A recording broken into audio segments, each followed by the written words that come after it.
All right, welcome back, everybody. We are live once again, this time with the semifinals. This is Apex Black versus Team Salge. You hyped for this, James? I am incredibly hyped. I'm ready to see these teams go head-to-head in this semifinal in this monthly cup.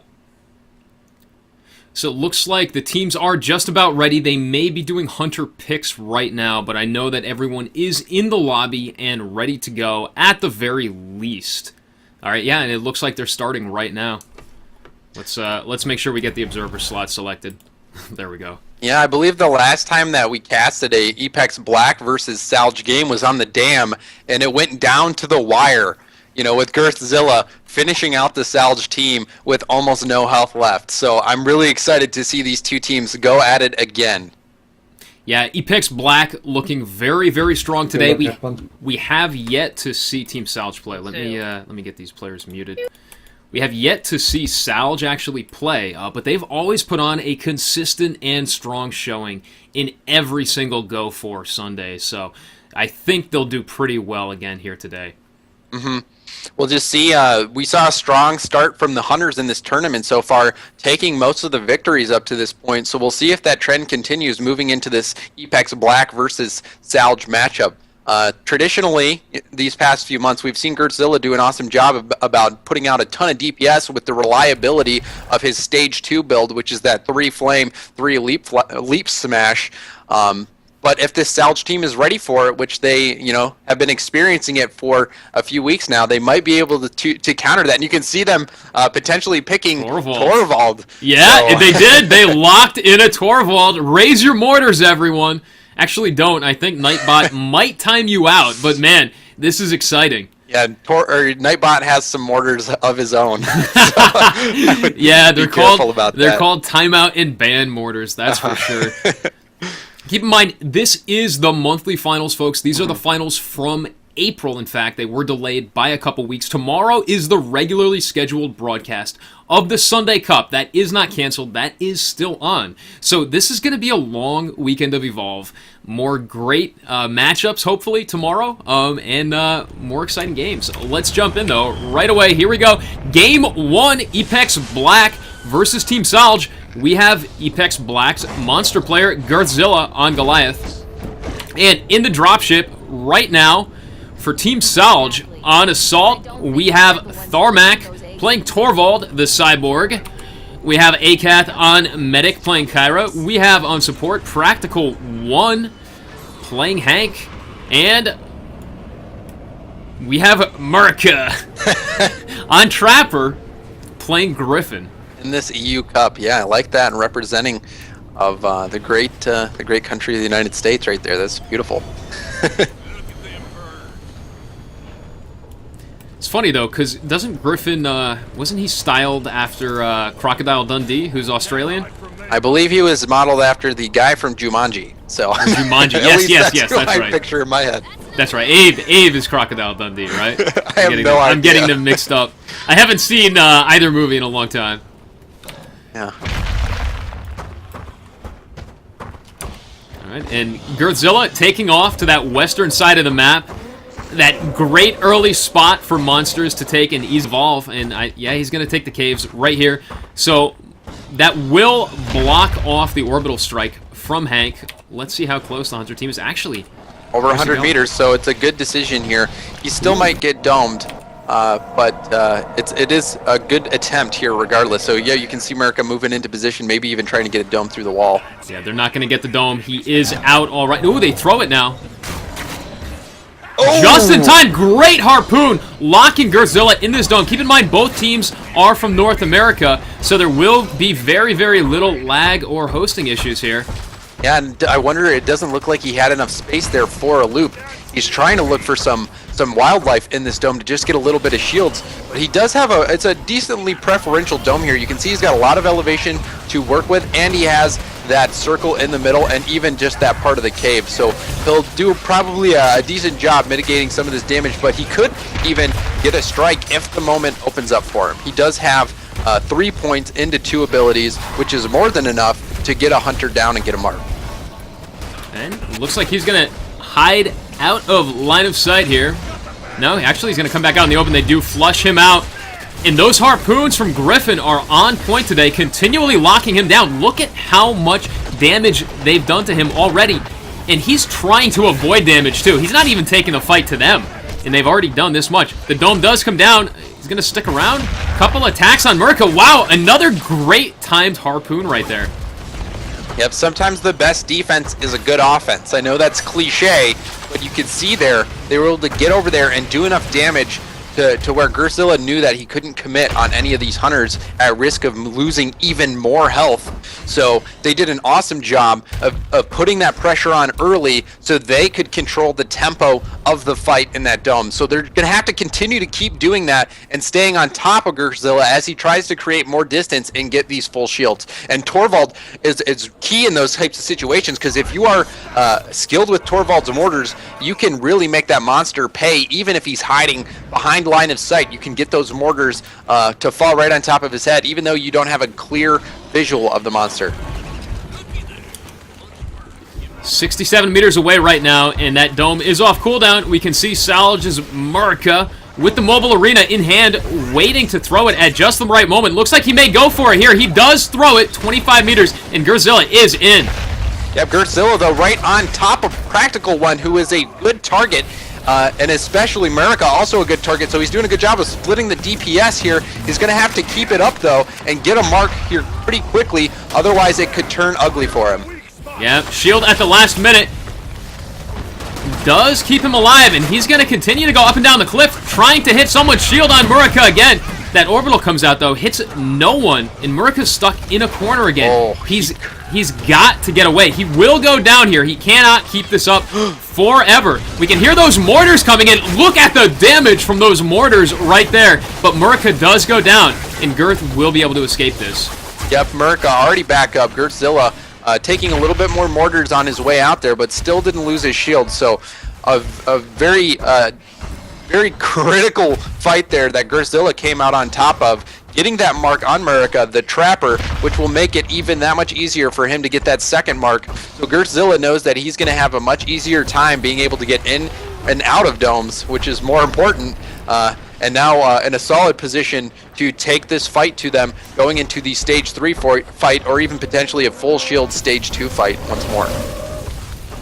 Yeah, I think at this point, even a full shield Stage 2 fight could be something that Godzilla actually wants.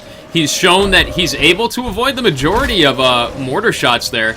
We could hear them firing non-stop throughout that last dome.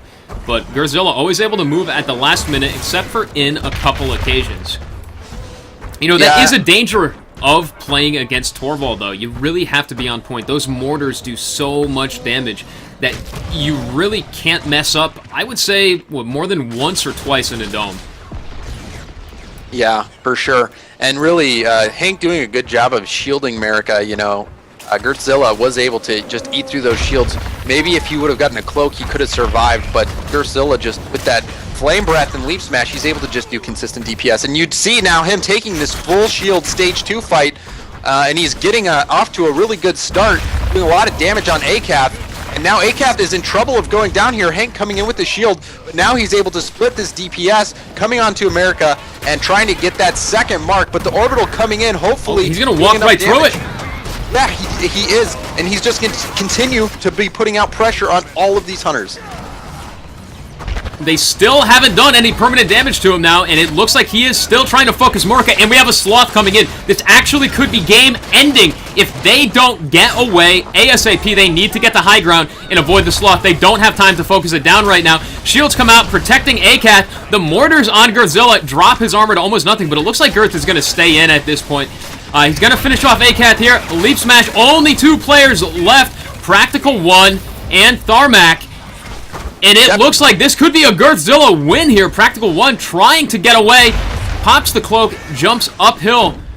And Godzilla now breaking off. You could see Godzilla was chasing Practical One, trying to get the mark down. But you can see here, even still, he's invisible.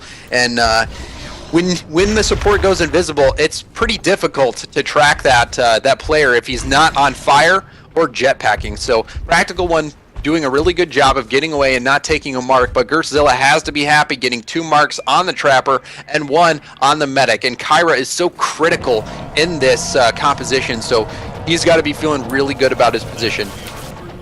Yep, and look at that, quickly checking the ceiling just to make sure he is underneath it, so no orbitals from Hank. That laser cutter will dish out significant damage to him, though. But I think, yeah, he's going to get away here handily. Murica not able to close off a dome there. And with 2 strikes on him anyway, a stage 3 Goliath could easily take him out. In fact, this Blitz Leopard is going to do significant damage if they can't get it off, which they do. Yeah, so Blitz Leopard, we see him always coming into play on this map, causing a havoc for these Hunter players. And now they were just trying to keep Gertzilla from eating and maybe potentially getting another stage 3 no-shield dome, but they weren't able to accomplish that. So now we'll see him go back to the relay, and this is where teams practicing and dedication really shines. You saw that Apex Black had a really good strategy in the last map, going up on top of those pillars and executing it very well. Now we'll see if Salge has the ability to set up as well and execute it and bring home the victory. And we have seen teams like Ninja Penguins do just that, like we saw in the tournament last weekend. They're in a great spot here as well. We've seen this before in DTR's games versus Wolves Esports Legendary. This spot right here, they kind of will run in a figure-8 loop around these 2 pillars, jumping up as needed or down, as well as circling around them. Mortar's already coming in already from Torvald. And this is what these Hunters want right here. They want to be in a defensive position. With Torvald, they know where the monster has to be now because he has to take the fight to them. So it should be much easier for them to land the mortars. We'll have to see if they can pull it off. Rock throw onto America, protected by the shield. And Gertzilla comes in with the Leaf Smash. Does hit him. Murica might go down before he even has a chance to throw out the dome. And he does. He is dead. The dropshot timer has started. Mortars, though, almost finishing off Gertzilla's armor. The Leap Smash knocks ACAT away with the orbital as well. They are into permanent health now, but it is only 3 Hunters. Down to 2. The rock throw takes out Practical 1. Yeah, he needs to prevent Hank from getting rezzed. Otherwise, he could be in some trouble. But ACAT goes down as well. But he needs to be careful here. He's taking this permanent damage, and we've seen that Hunters on this relay can still set up defensive positions and play even with multiple marks, so he's got to be careful here. But he could finish it off, you're right, but he's still getting very low, and that rock missing, so he's got to consider now with 3 Hunters up to potentially get out of here and get some double shields. Leap Smash right there. Almost takes out ACAT. ACAT keeps himself alive with that healing burst. The shields from Hank. He switches it up to Practical, hits the rock, clips it, and takes out Practical 1 as well. Fire Breath is going to finish off the medic here, and it's down to just Torvald right now. He doesn't have time for the res. Anything could take him out now. A Leap Smash, maybe. No, just out of range. The Fire Breath is going to finish him. And Gertzilla takes this game. Great plays by Gertzilla there, knowing how much he could press on offense and push these Hunters, and he's able to take this down in a great performance, losing a lot of health, but he knew exactly what he was doing and was able to take down this Salge team. Yeah, great play by Gertzilla there. It was still, I think, very, very close, but I think Gertzilla felt a lot more comfortable, or at least looked a lot more comfortable in this game than we saw in his games against Wolves. Yeah, and that could be, something when it comes to the maps or even just the situation. He was very confident going into that stage 3 fight, and like you were saying, there was no moment where it felt like he was panicking. He knew exactly what he wanted to do, and he was able to execute his plan and able to get that victory.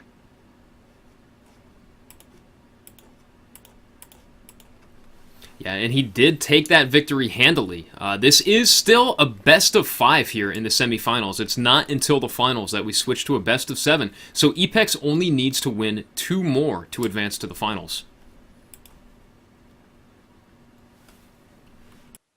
So now it's all up to Salge's Monster to hopefully even up this series. We do see that quite a bit, where the Monster sides can get in a rhythm and dominate, but from what we've seen today, a lot of the Hunter teams coming out very strong. Gertzilla, though, able to hold his own against Salge. So now this is a very important game, too. They really, really want to even it up and not let Apex Black get out ahead 2-3 or 2-0, and then potentially have a 3-0 sweep. Yeah, we'll have to see how Salge's monster player fares against them. It should be... Let's see. No, it's not the Hunters hosting. I don't want to join on Epex. We actually want to join on Team Salge here. My mistake. Let's back out and get that set up real quick.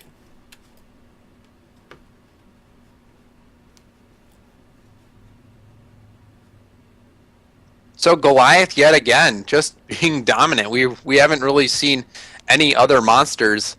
We have seen Gerzilla and Legendary play Goliath, and now potentially I wonder if Salge Monster is going to be picking Kraken or even Wraith, which we haven't seen. But also, we still yet with tier 4 being enabled have not seen a Behemoth come on to the competitive scene. I have heard that there are some competitive Behemoth monster players. We just haven't seen any just yet.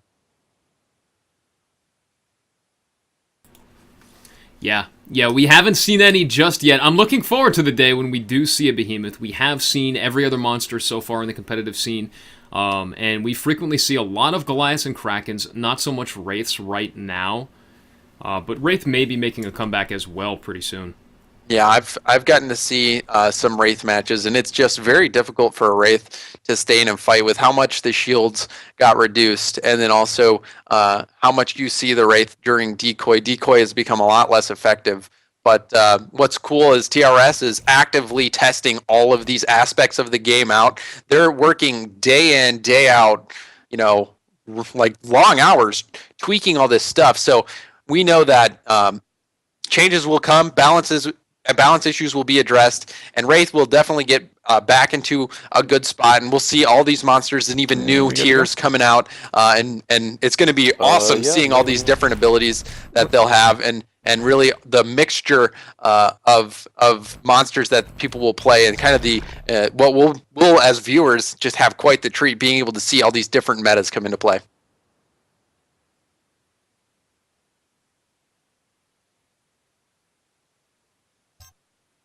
Hmm. Mm-hmm.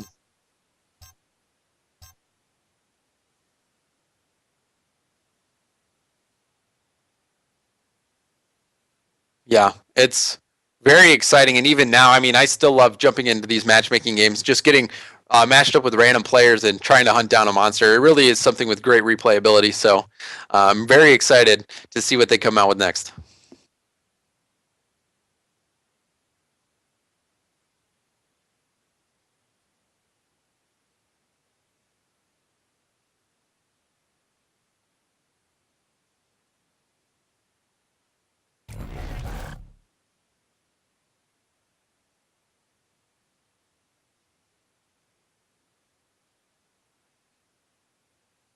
So you can see them picking Hyde and Maggie, and wow, maybe a misclick again. They're gonna get us every time. All right, are we getting trolled again?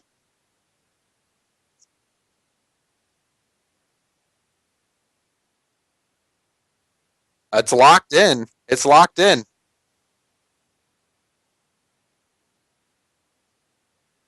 Yeah, so this we're in for a treat here. Wraith, it's still viable. It's very difficult. You have to be very selective about your engagement and where you fight and when to fight, and it's a lot harder to run away. So I'm pumped to see how this is going to play out. All right, and we've got the Aegis mutes coming out from chat. Sorry about that, guys. It is fixed for the match, though. I need a giant icon on my screen, like an overlay, that says when it's muted in case it gets hit by accident or something. Or some way to filter out keyboard noise so I don't have to mute when I'm typing frantically at two teams. But here we go. For Team Salge. As the monster player, we have 187 on Wraith. The first time we've seen Wraith in the competitive scene in quite a while. At least in any of the games that we have cast. And for Team Epex, they need no introduction, but we will give it to them anyways. On Assault, we have Kildrith playing Hyde. For Medic, we have Adrenocide. On Kyra, we have War Doom. No, I'm sorry. We have Nightmare, of course, on Support. playing Hank. And we have Wardoom on Trapper playing Maggie again. And it looks like they're just trying to find Wraith right now. Yeah, Wraith is known for its ability to escape domes and keep on the run until you can get to those critical moments in the match where Wraith will just come at you with all of the DPS in the world, just trying to nuke somebody down quickly and then get out. It's a lot of fun to watch, and especially with the less effective decoy, we'll probably see a Supernova Warp Blast abduct all 3-point, maybe one in decoy just to try to get a better engagement. But it's a ton of fun to watch those high octane battles that Wraith has. And, you know, that's a great description for them. High octane battles. That's exactly what they are. And so many times it looks like battles go so poorly for the Wraith, but we've seen Wraiths turn it around at the last possible second. Yeah, and really with the damage potential that Wraith has, that's all it takes is 1 second. 1 second of bad positioning or one sloth punch to the head to one of the hunters, and a Wraith can come blasting in with Warp Blast and follow it up with a Supernova and just do so much damage that that hunter has a mark before he even knew what hit him. Yeah, exactly. And looks like that's going to be the strategy 187 is going to go with. He wants to get as much distance as possible so that he can get a dome, so that he can get an evolve and not get domed. Because as a Wraith, getting domed any point before you're ready for it, even if it's during an evolve, can be so deadly. Look at that. He cancels it, seeing how close the teams are to him. And he's going to try and sneak around again. Yep, he's using this water here because with water, whether you're a hunter or you're a monster, you don't leave footsteps. So he's doing a good job of utilizing that mechanic in the game and trying to sneak away, but they see him now. Right over the team here. Yep, they see him and they're getting pings off now, and a dome as even after an evolve, he knows that he cannot take that damage as a Wraith because Wraith has the lowest health pool out of any of the monsters. Oh, Nightmare singled out here, but 187 is going to back away as he sees Wardoom come in. And I got to say, that was a great play on Wardoom's part right there. 187 advanced on him, took one quick free swipe at him to try and bait out a dome, to say, hey, I'm here, try and dome me, I'm attacking you. But Wardoom knew, with Wraith's agility and speed, that 187 still could have escaped that dome. He had all of his traversals, plus a Warp Blast. Yeah, he needs to escape the dome, because once he can juke that dome, then he can evolve, and even if the hunters get really close, he'll still be able to run away. So this dome is the key piece in this matchup, in this battle. If they are able to hit that dome on the evolve, then it will be a bad situation if you're the hunter, or if you're the monster for Salge. And, you know, it looks like no matter what 187 tries to do, he can't shake this Hunter team. Even as a Wraith, Wardoom's still very, very close. 80 meters now, but if 187 goes for the evolve here, which he is, Wardoom's definitely going to get a dome. I mean, he could throw it right now and it would land, but he's going to... No, 187 cancels it. Smart. Yeah, so, I mean, he's running out of time, though. It's you can see, yeah, over a minute, or over 4.5 minutes into the game, and he still hasn't really done anything. So he's got to get to a spot where he can evolve, and he might be juking here, but you can see this. Yeah, Maggie getting hit by this Blitz Leopard, and that could be the break that 187 needs to get this distance to be able to go and evolve in the upper left corner that we see so many monsters try to evolve, probably under that structure so he can avoid that Hank orbital. He's not using his traversals here, though, to get distance. Okay, he uses one right there. He did trigger those birds, though. You know... The delay that the Blitz Leopards caused would have been perfect if not for the birds. He still may be able to get the distance that he needs. But, yeah. I mean, look at how close Maggie is already. Yeah, Maggie's within 100 meters. Yeah, so it's probably going to result in the dome here, but the hunters are pretty far behind, so there will be a few seconds where they won't be able to catch up and do TPS, and you can see he's probably going to just evolve right in here, and he really has no other choice. He's using up just too much time, and it's all for naught. You know, he's not going to be able to probably lose these hunters, just judging by the way that they've been playing so far. Yeah, he definitely will not be able to lose them, And he will also be domed as well. Wardoom drops that dome ahead of the rest of his team and then backs off right away to dodge that abduct. Yep. Great play there. And he also 187 didn't take now. any decoy. He didn't take 1 point into decoy, so he doesn't have any really damage mitigation moves. So he might just try to nuke down the trapper here so he can get out of the dome. Yeah, that's exactly what he's going to try to do. Staying on Wardoom here. Auto attack's going to follow it up with every ability in his arsenal. Abducts Daisy, though, instead of Wardoom. That's one other advantage of everyone's favorite Trapjaw. She kind of acts as an additional body that can potentially block and absorb damage for you. Yeah, but Kildred's Poison Grenade comes out. 187, gonna have to get out of that corner again. Yep, he's able to abduct Wardoom in a good spot here, out of line of sight of the shield. So Hank coming up, able to run back to Hank to get those shields. But now eating in that dome, so any health or any shields that you can get is critical. So awesome eat in the dome. Great presence of mind by 187 to get those shields, mitigating that. So overall, you know, he was able to do a lot of pressure, and Wardoom getting pretty close to going down a couple of those times, and really having more than half your health left in this situation is 187. You've got to feel pretty good. Yeah, this is a decent position for 187 to be in. He still has to be very, very careful. He doesn't have any strikes on this Hunter team. He wasn't able to focus down Wardoom there. So it's got to be at least a little bit worrisome to him. If he gets caught in another Stage 2 dome, it could be the game for him, in fact. Wraith really does have that little health. Yeah.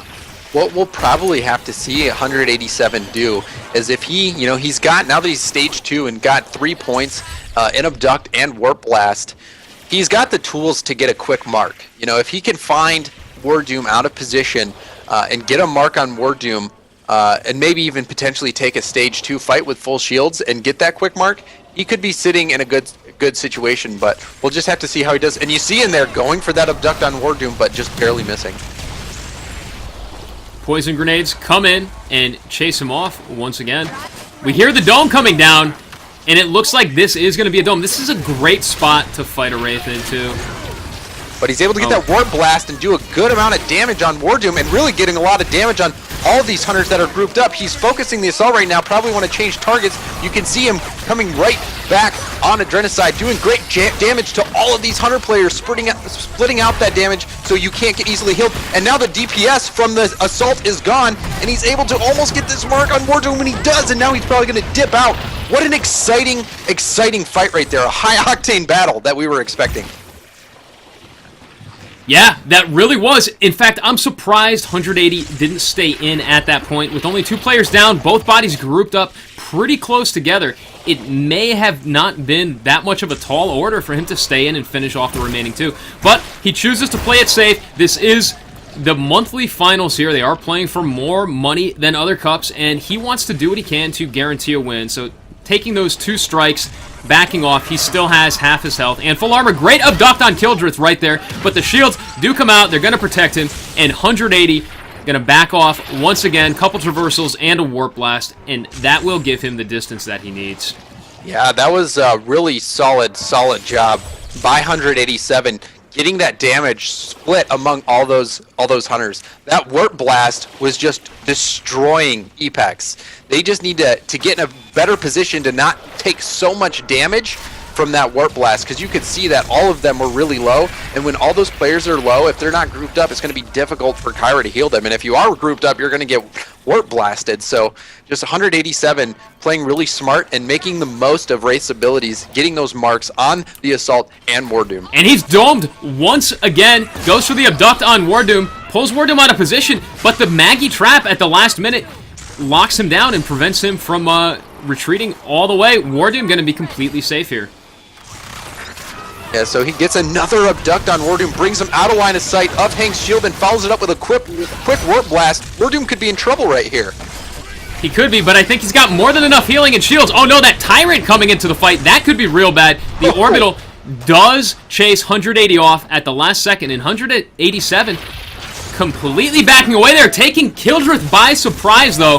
Kildrith actually down. He abducts the corpse to try and get it out of range, but just not quite enough. And Kildrith is revived by the healing grenades of Adrenicide, while 187 continues to try and line of sight this Hunter team around these rocks right here. Kildrith trying to flush him out right now. But that's a really good job, though, because now Kildrith is in danger of just...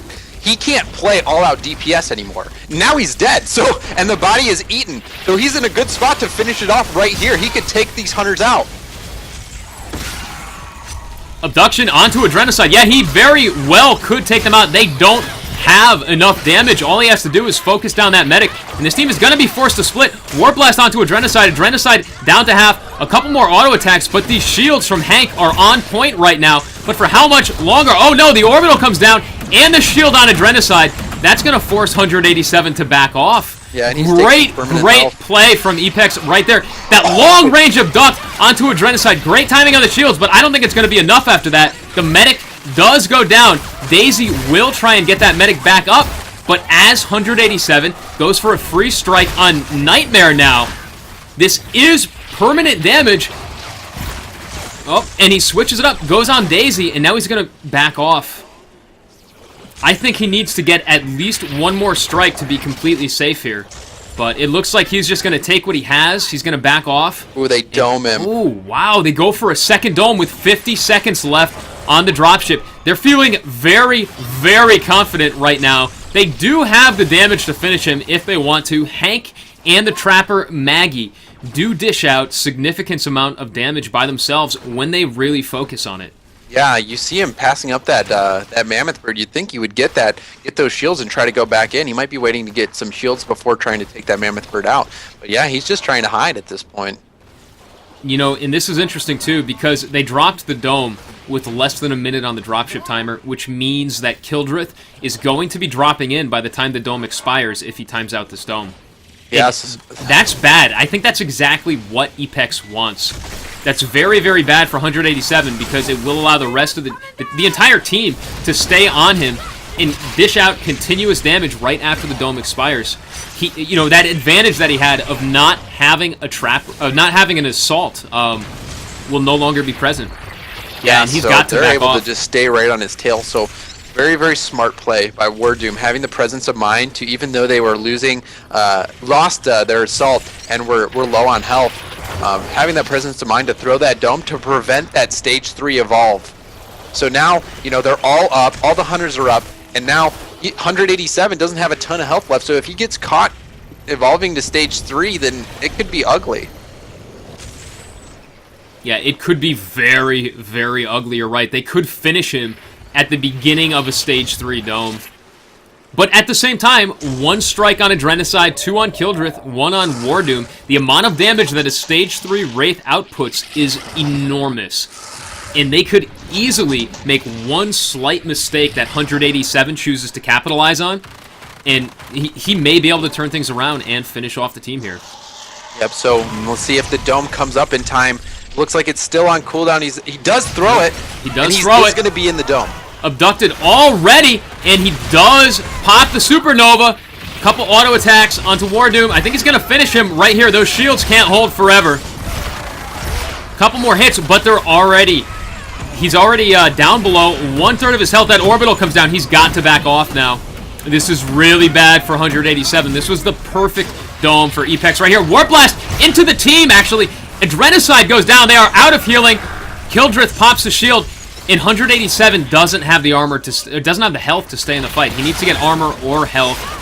Warp Blast takes out Wardoom now, and he's going to get away, but... Oh, wow. Yeah, just not quick enough. That was still a great fight on behalf of 187. Yeah. I've seen Wraith, you know, recently have a lot of trouble dealing with hunter teams, and Epex Black is a top hunter team, and we saw there that could have gone either way. That dome was the deciding factor, him getting caught in that stage 2 dome after getting Kildrith down. So really an awesome performance by 187, and big credit goes to Epex's Black Hunter team for pulling out that close victory.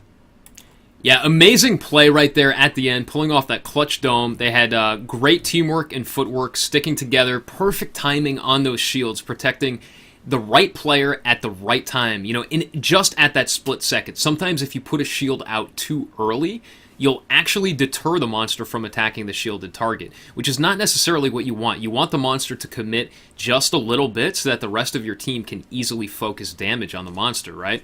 Mm-hmm. Yep, exactly. and we saw that some great shielding coming out there. Wardoom staying alive right there. If he would have gone down early on that after that evolve, then 187 would have gotten out of there. So we saw Wardoom getting focused really, really hard right there, and Hank and Kyra doing a good job making sure that Wardoom stayed alive long enough for them to be able to get into a position where they could finish the fight. All right, and next up for game number 3, this could be the final game of this series if Epex Black manages to win again. This will be Epex Black's Girthzilla versus the Hunter team from Team Salge. Yep, and Girth having that dominating performance on MedLab and the first round that these Hunters came up against him. So Girthzilla is probably the favorite going into this game, so Salge is going to have to do everything that they can to pull out the victory here. Looks like Girthzilla messing with me a little bit by putting my name into his name. The players are always good for a troll every now and then. Alright, looks like they should be starting in just a moment. I believe they already did finish off their picks. So we should have the next and possibly the final game. What do you think Salge can do, James, to switch things up and turn things around and take even one game off of Epex here? I think they're going to have to continue to play offensive and not let Girthzilla get into that position where he can just dole out as much damage as possible. They're going to have to make sure that they can withstand that barrage that Girthzilla likes to bring, especially at stage 2. We saw them do a good job of that before. We've seen Girthzilla be able to get put back a little bit in the corner. And that's really what they're going to have to do. They're just going to have to take the offensive to Girthzilla and not let him get in a position where he can just keep whittling down the team without much risk of losing a bunch of health. Yeah, you're right. That's exactly what they're going to have to do. They're going to have to be on their toes today. Girthzilla is looking so strong today, too. Even the slightest mistakes, he's already shown his ability to capitalize on. And, Epex really turning things around lately. I'm really impressed with how well they've been playing overall. Mm-hmm. Yeah, these Hunters really have to expect that Leap Smash Flame combo.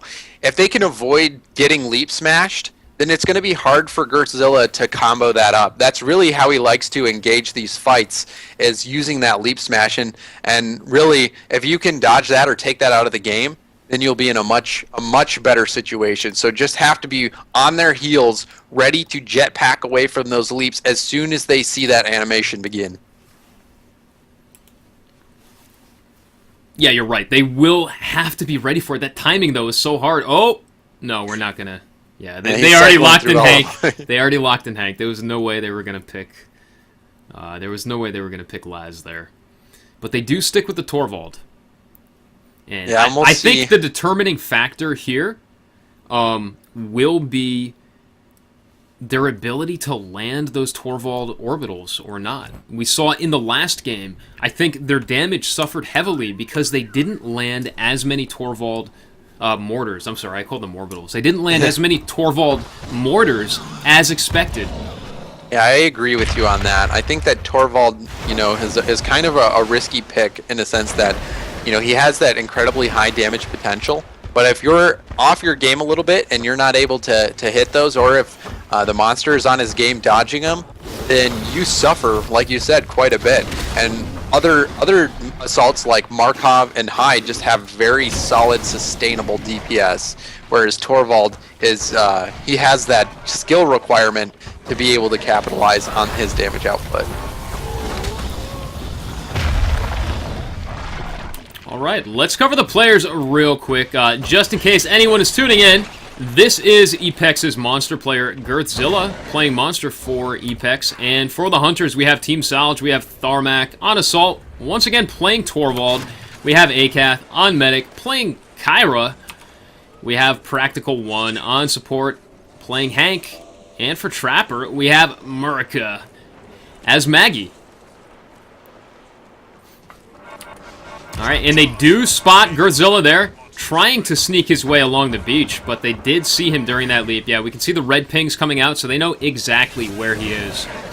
Yep, Girth's just going to try to juke right now because he's got full shields and the full evolve meter. So if he can juke the dome, then it will be a really, really good start. Now Murica is just going to have to get in position using a lot of jetpack to get up that wall. So it's unlikely that he'll be able to catch up to Girthzilla at this point. Yeah, he does have to just run it out here, waiting for that jetpack to recharge. And he's just going to continue to cut. Looks like Girthzilla is just going to go right for the caves. And evolve once he gets inside of the caves. Yeah, and Wardoom quite far behind. Or Murica quite far behind. So he might be able to get a clean evolve off here. You see over 100 meters out, Murica just having some jetpack efficiency issues. So we'll see if he's able to get close this gap now within 100 meters, and the evolve coming out now. So we still may see a dome. Yeah, I think if he throws it any second now, they will get the dome. But no, he's holding it. This might be too late. No, thrown right at the right time. He's not going to escape. He does collide with the wall. Great timing there. That was absolutely perfect. Yep, they timed it so that when he used his traversal, his nose collided with the dome. Yep, so now they just have to make sure that they don't get engaged on with that leap smash. You can see him starting out, and that leap smash not doing any damage, so a good start for the Salch team. Yep, tries to hit Practical 1, but forced to back off as soon as Practical 1 pops that cloak. So he's just going to take the fight outside to this little cubbyhole right here. And this may actually work to his advantage. Leap Smash is going to be deadly in these close quarters. It will almost always hit at least 2 people, I think. Jumps right over the orbital, goes back indoors. He's going to stay in here for a while, at least until the orbital ends. Actually, he's going to go to the other side. Maggie Trap slowing him down just a little bit, though. There is some food there that he might be able to get, so he does get that food, so they probably won't get any more permanent health damage up to this point unless they can all funnel in and get him right here. But the end of the dome is coming up here pretty soon, and Girthzilla will be able to run away. But still, for Salch, you have to be happy with this result. Yeah, absolutely. That was a decent dome right there for Salch. They got some damage in completely for free. There was almost no aggression on the part of Girthzilla there. And, you know, there was very, very little that he could do. That was a really, really tricky dome for him. Yep, and they're doing what they need to, getting off on the right foot here. Keeping Girthzilla, you could see that they were controlling the momentum right there. So really, what they want to do is continue to stay on Girthzilla's tail and not let him get a clean stage 3 evolve. They want to do as much damage as possible because we've seen how deadly Girth can be once he gets 3 in Rock, 3 in Leap Smash, and 3 in Flame. So they're going to want to stay on his tail and not let him be able to get those full shields at stage 3. Look at that. Tharmak going in after him, throws that discus, peppering him with those weak spots right there. And Girthzilla just going to jump right over the Hunter team and go back to the caves. Oh, I think he's going to find a little bit of extra food here. This is good. And this is the mark of a good monster player, just kind of quickly eating on the go and running. A lot of times, it's very, very nerve-wracking to stop and do this when you know that the Hunters are right on your back. You feel like you need to get more distance. But successful monsters don't do that. They know just when to eat and just when to move away the slightest bit. So you can see Practical One going with the cloak, but he was on fire for a little bit. They got to be careful not to group up here and get Leap Smashed as a group, and they do dodge that Leap Smash, so a good start. But Akath has to be careful here. He's getting kind of low, and this is not the best spot if you're a Hunter to fight. Absolutely, and definitely not against the Leap Smash Goliath. Shield, though, from Practical One at the last second protects Akath from taking any damage at all, and these Hunters could be in a very, very good position if they can keep this up for a few more seconds. Leap Smash right down into the middle. Damages Tharmak and Practical One. Akath still not fully healed. And Girthzilla, though, still looking for a single target to focus. He's been spreading all of his damage around. He needs to focus someone. Leap Smash, once again, almost takes Practical One out, and Girth now has his target. Gonna focus on Practical with that Flame Breath into a leaping heavy attack. Leap Smash to finish him. And that's the first down for Girthzilla here today. Great strike right there. Taking it to the Hunter team. Now going to focus on Murica, I think, to try and get out of the dome. Well, the dome is down, so he's just going to run it out here. So he is attacking the defensive capabilities of the team with Practical One going down.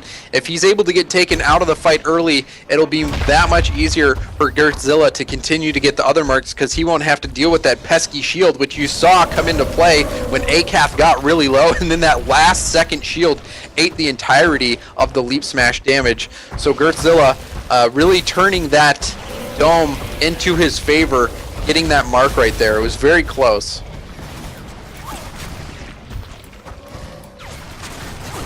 And this Hunter team now trying to close the distance on Girth once again. But as I was saying before, you know, Girth just continually doing a good job at eating on the go, keeping distance on this Hunter team. Yeah, and I've got to wonder. Oh, no, he's actually going on the Hunters right here. Look at that, catching Practical One out of position. This is actually very, very bad for the Hunters. Anytime one Hunter is caught out of position, those are the moments that monsters look to capitalize on, and that orbital completely misses. That was a little bit of a panic orbital right there. But yes. Girth still has no idea where Practical is. Practical popping that cloak. We can see him invisible right there. It just wore off. Gertzilla flailing at the air, thinking that Practical was still around him somewhere. And Practical is fully healed up now, but he has no more defenses left. They are all on cooldown. Leap Smash, going to take Practical One down to half health. The Fire Breath lighting him on fire almost finishes him off. A couple healing grenades from Kyra are going to keep him in the play. A great Maggie trap right there, locking him, Gertzilla, down, preventing him from ascending the cliff and taking out Practical. He may get him here, though. One or two more hits will finish him off. Will ACAT be able to keep him up? Those mortars from Torvald, though, utterly annihilating his health. Gertzilla has almost nothing left, and he needs to get away, but this dome is still up. He's got nowhere to run. This is an open dome. Yeah, any little bit of damage will finish him here. Great play by Salge. So what we might have witnessed right there was an excellent bait. Just enough to get that monster, just enough to get Gertzilla to turn around and begin that fight. Because you saw that he started that fight with not full shields. He only had about a third of his shields left. So Practical One, that might have been an intentional play to bait out that attack on Practical One, allowing them to get that dome without Gertzilla able to get his full shield. So a really smart play, and a good job of keeping Gertzilla on his heels and controlling the tempo of the fight.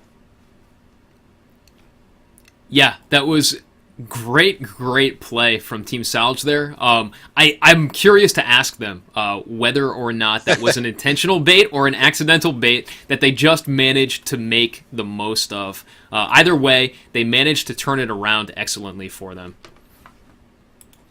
Yes, it did turn out really well, and Practical One flailing to stay alive. You saw that that orbital coming into play there, and also him able to stay alive using his cloak and being in the water there. It could have gone either way. If Hank went down quickly, he may have been able to get rezzed up quickly by Kyra, and maybe that was worth it to him to sacrifice one mark on Hank to be able to get that low shield dome. And we saw that it did pay off for him, but I'm with you. I would love to know if they had planned on that, because it worked brilliantly. Yeah, it really did. And, you know, right before we jump into this next game, this will be Epex's Hunters versus Salge's Monster player, 187, who is a new Monster player on the scene. We saw him play Wraith last game. We'll have to see what he chooses to play this one. But before we jump into that, I did forget, I promised Nightmare I would mention something.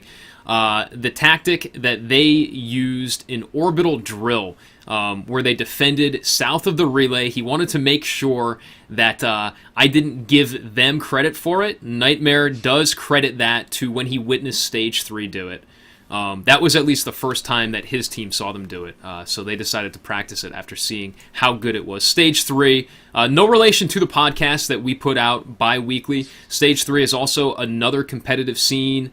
Tonic is one name that you guys might recognize from that team.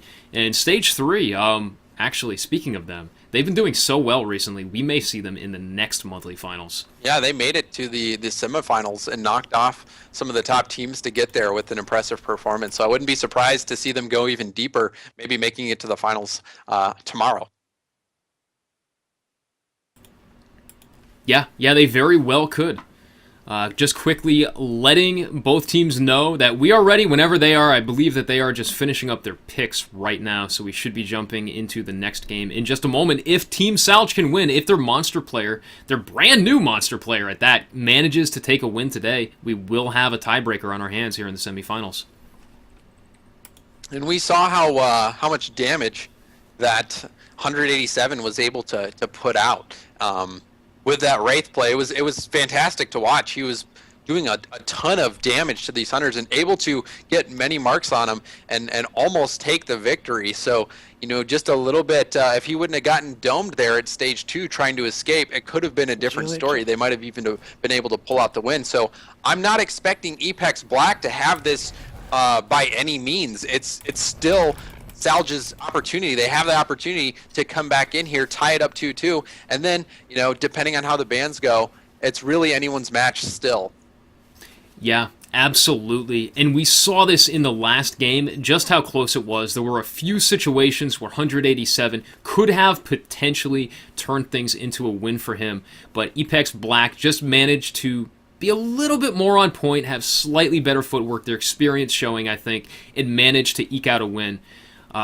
But this is a different map. This is another game. 187 may be able to do something different this time around. Mm-hmm. And I definitely think he's got to have confidence. After that last performance, getting so close to victory, he has the confidence that he can beat this team. So I'm really pumped to see him pick Wraith again. I want to see him pick Wraith again because I loved watching that Warp Blast and I would abduct. love Some of those to see abducts it too. he had, oh man, some of those abducts that he had, those snipes were awesome, and it looks like he is picking Wraith. Looks like he is going to do it. Yeah, we'll see some of these exciting abducts from far away, trying to pull people out of line of sight and get those marks. But they also are going Abe now to track the Wraith, maybe as a counter pick to Wraith. All right, let's jump into full screen mode. Once again, folks, thank you all so much for tuning in. Thank you for all the follows today. If you haven't done so already and you do want to support the channel, you can do it for free by just hitting that follow button down below. Only takes a second. You will get notified anytime we go live, whether it's the once a month monthly finals, the Sunday Cups, every single Sunday, our broadcast throughout the week where you can play with any of the pro players on the different teams here today, or any other event that we do as well. All right, and for Team Salge on Distillery, we have 187. Playing Wraith, 187, brand new player on Team Salge. We saw, I think it was Akath actually, in chat earlier, congratulating him, saying welcome to the tournament scene after his first game. 187, having a pretty close game in his first round against Epex's Hunters, but they did manage to take the win there. So 187 for his second game. Definitely going to be looking to step things up. And like you mentioned, his confidence level, it's got to be good. To be going against a Hunter team that has won championships before, that has won Sunday Cups before, and almost beating them your first time ever, like that's got to be a confidence booster. You can't be hard on yourself, right, James? Yeah, you can't be. But we are seeing him get kind of a slow start somewhat there. Fortunately, he was able to get that Mammoth Bird and get some of his Evolve meter up there, but a little bit of a slow start. Now they do have that devastating tracking dart on him. They're able to get on him quickly as Abe, so it could not be such a great situation for him right now. He's going to have to try to stay out of line of sight so Abe cannot refresh that tracking dart. Interesting choice using Abe here. I mean, it's a small map, right? There's not a lot of room for the monster to move, and I think frequently we see Abe picks on larger maps where it's easy for the monster to actually get away from the hunters. Yeah, I wonder, I wish we could talk to him and ask him what their thought pattern is for that pick, and also them going hide here. We saw that last match, 187 doesn't really care much about decoy, so hide, being very, very useful for when players are getting focused, but also for lighting the Wraith on fire, making sure that he cannot decoy and run away, because every time he takes damage, he becomes visible for 0.5 seconds. So, an interesting pick, but we'll see how it turns out for this Apex team. You can see Wardoom. Where is he? There he is. 37 meters away. So definitely within smell range. 187 running right by Abe. Abe's got the stasis grenades out, though. Not the mobile arena. Switches to the tracking dart. Refreshes the tracking dart right there. And those darts last for 45 seconds. Yeah, and so they might just be trying to be able to deal good damage. You know, War Doom, because this is a small map, Abe has the potential to do a ton of damage as the Trapper. So maybe if they're just trying to make sure that they have the most offensive capability possible, they're deciding to go with Abe versus another Trapper. You know, that's a really good point. The amount of damage that Abe dishes out with that auto shotgun up close is very, very high. We can hear the dome coming down, so they will have a dome on him here. And, yeah, Kildrith still not in range to actually hit him. But he is domed. Little bit of an early dome. Oh, he went 3 supernova. Wow, interesting choice there. We'll wait for the camera. There we go. We can switch camera now. 187. He's going to get armor. Oh, that's huge. Misses the abduct, though. Oh, man, if he would have gotten an abduct there, that could have been really bad for War Doom. He's probably going to force out the personal shield from Kildrith right here, but he still has some food he can come back here and get. Oh, but that Reaver is not dead just yet. And that Reaver still is in play. It will drop to that Warp Blast, though, and 187 is going to need to find a target. I think this is actually a worse dome for him inside of those caves than for the Hunters. Sure, up close, he would have the ability to hit all of them, but they're also able to focus him down, and he just doesn't have the health to survive something like that. Yeah, he's already down below half, and they're in full damage mode right now, and he's doing what he can to get away and try and escape. Yeah, another poison grenade. Just, yep. Oh, beaten away. So much damage dealt out there against 187. Epex looking really, really strong right now. Yeah, he missed every single abduct he had there. He wasn't able to hit an abduct. An abduct is a great ability for bringing those hunters to you and plopping them out right in front of you, so you can follow that up with a supernova or heavy attack. Had he hit War Doom or a hunter with that abduct, I believe it was War Doom who was in that tunnel for a brief second. Had he gotten that abduct and pulled him back into that corner, it could have been a much different story. But Epex just doing a solid job of making sure that they didn't get abducted and being able to do a ton of damage to 187 in that first dome fight. And look at that, 187 waiting actually to try and ambush Kildrith. But Kildrith not buying it, and 187 is going to be forced to, ooh, he's running right along the path of War Doom here. Is he actually going to stay in? He is. He's going for a strike on War Doom. Shielded, though. War Doom is going to escape. He does throw the dome, and 187 baits it out and gets away. Yep, so very, very smart play by 187, successfully doing the juke, which we see is not an easy task, especially at this level. Trying to fake out those hunters to make them think you're committing when really you're ready to run, and 187 doing a good job of that. So if he can get away and do that maybe one more time after he's got his evolve meter full and get to stage 3, then he still has a chance to win.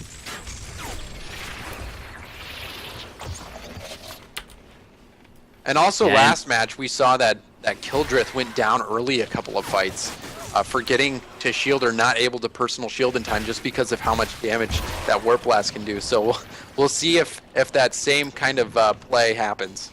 Yeah, and you know, part of that may have been due to the fact that most modern competitive hunters just aren't used to fighting against Wraith in a competitive scene. Exactly. So he may not have been expecting the surprise attacks that 187 pulled out, or the amount of damage that he was able to dish out. Yeah, you're right. Wraith is not something you see on the day-to-day basis.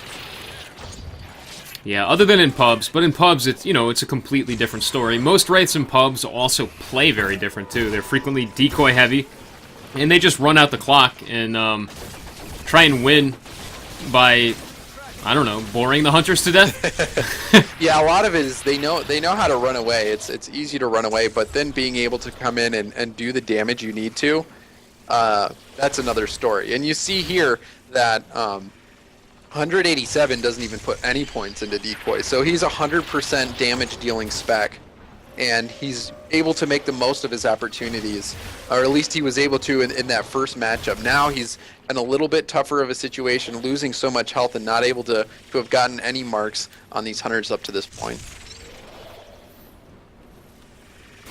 Yeah, he's got to play things exceptionally carefully here. Gonna get a little bit of food right here. That should take him about 75% of the way, and yeah, it does. But he still has to find at least one more opportunity to juke and finish off his meter if he wants to get to stage 3. And then on top of that, he's going to have to get a perfectly clean stage 3 in order to be safe. Yep, he's a couple more pieces of food away from getting that evolve meter, but we've seen him juke that dome before, and he might be able to do it again. And really, that's going to be the critical point. If he's able to dodge that dome and get stage 3, that's what he's going to have happen in order to take this win. Looks like he may get away. No, Wardoom cutting right here. Look at that, Wardoom right over his head. He's got the mobile arena ready.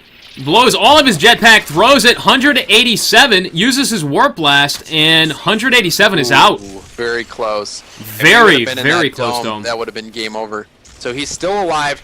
If he would have his full evolve meter, that would have been the most ideal situation, because now he still has to get a little bit more food before he can evolve. Yeah, and he's tracked here too. He's got to eat fast and then get the evolve. But this Hunter team is going to be right on him. Yeah, and you can see that the wildlife is just pretty scarce over here. There's nothing for him to even eat. And look at Nightmare, almost touching the Wraith. I think Nightmare may have mistaken this for a petting zoo, but this is no petting zoo. He's petting him with the laser cutter. Yeah.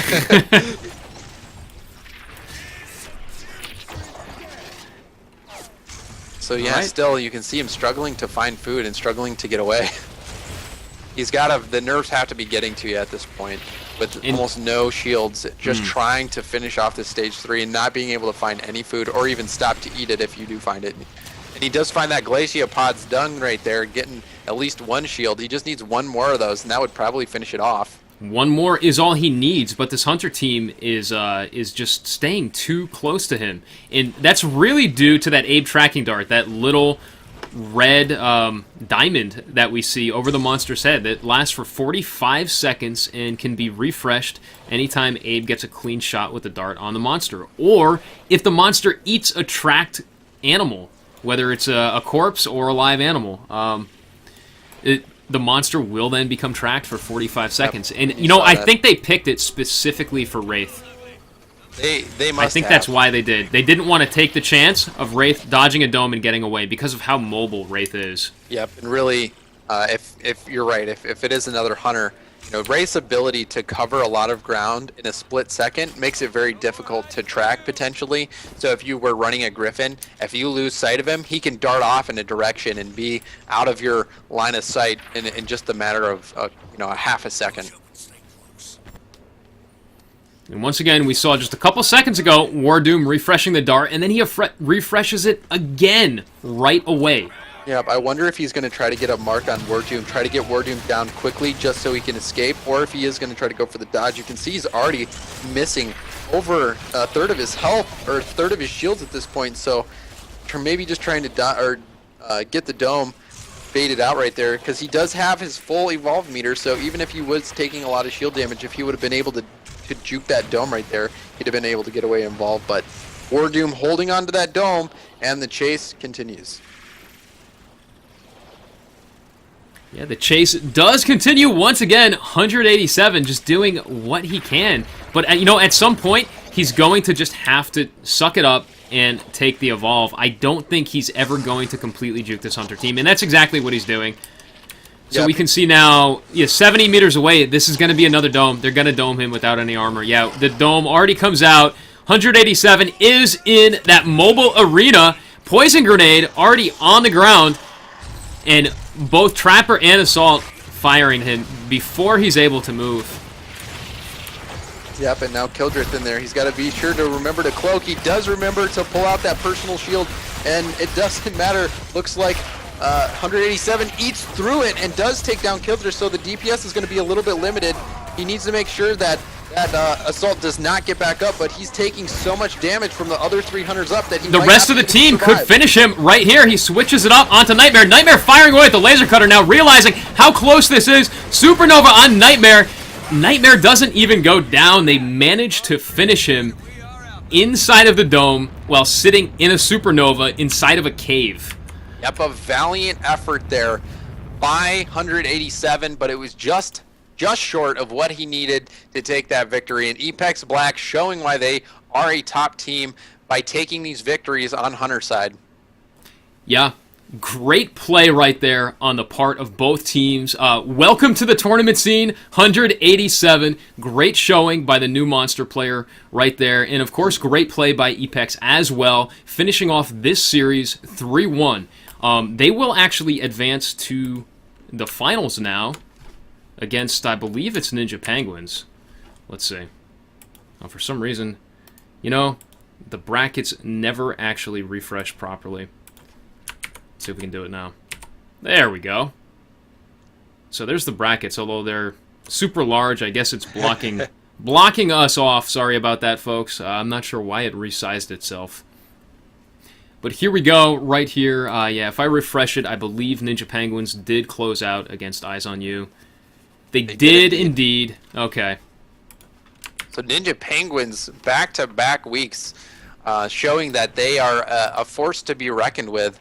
And I can't wait to come back tomorrow to see them compete in the weekly cup. So that's going to be awesome. Ninja Penguins showing consistent performance, getting to the finals in this monthly tournament. Yeah, we did talk about how they won last week, and they may take it this week. Both teams, both Ninja Penguins and Apex Black, having been Sunday Cup winners in the past. The finals will be hosted on ESL Evolve, folks. We'll be hosting them in just a moment. Just going to close things out, and then I'll come right back real quick. We'll do a quick raid on ESL Evolve, and then throw them the host. Thank you all so much for watching. We will be back tomorrow at noon Eastern Time. That's 4 p.m. GMT, so you can adjust that for your time throughout the world. That will be the Sunday Cups every single Sunday. Thank you all so much for watching. Thank you for all the follows. If you haven't done so already and you do want to support the channel, remember to hit that follow button. It's completely free, and you'll get notified anytime we go live tomorrow or any other event throughout the week. Thank you all, everyone. We'll be back tomorrow, actually. Have fun watching the finals on ESL Evolve.